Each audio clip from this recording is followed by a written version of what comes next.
Last week, I stayed at Aria Hotel, and when I was checking in, they mentioned a $150 incidental deposit. And so that's the amount that you would put per day, depending on the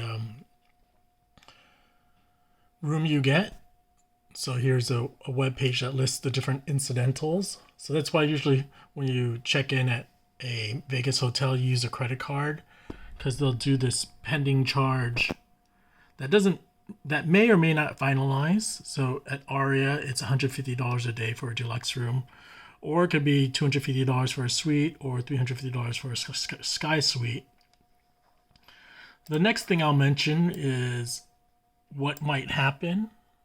So for me, my first night I was charged resort fee and tax of 69.02 on 6/21 when I arrived.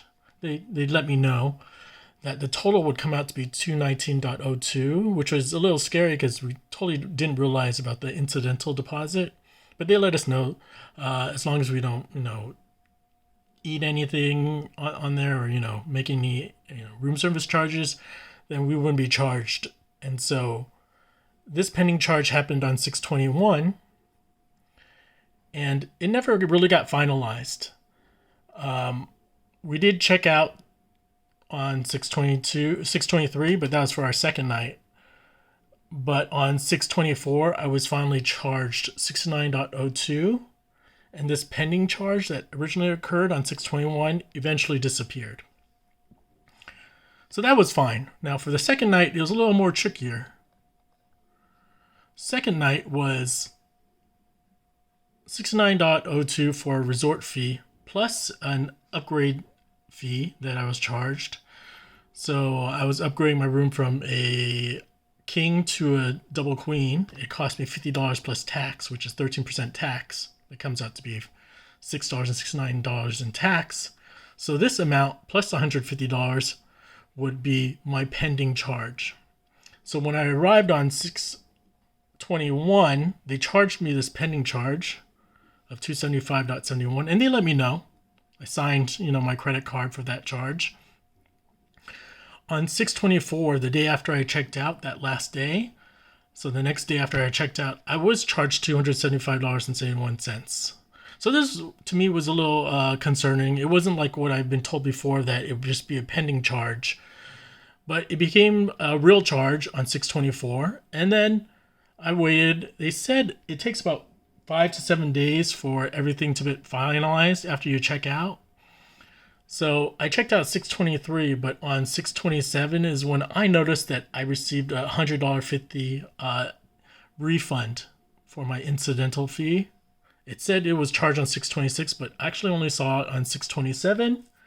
So that was 4 days. 4 days later, they say it'd take 5 to 7 days, but this took 4 days on my second night, where I got a refund instead for the incidental fee, versus the first night was a pending charge, and then they charged me correctly for the first night the day after, or the day after checkout.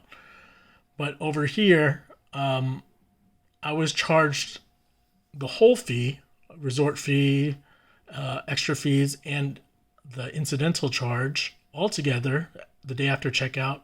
But then I was refunded 3 days later the incidental fee. So that was my experience with incidental fees at Aria. I totally don't pay attention to it, but this time it was a little different because I got charged so much because of the room upgrade. So I just wanted to mention it. So it can take 5 to 7 days to get your refund for the incidental fee, or if you're lucky, it'll never show up as a finalized charge. They'll just charge you the correct amount, and that pending fee will just disappear. So you have two scenarios that can play out with your credit card, and they say it all depends on what credit card you use. Mine was a Bank of America credit card, and sometimes it might take longer. Again, it could take 5 to 7 days, but it only took 4 days to get me my refund. So that's my story. I gotta live by it.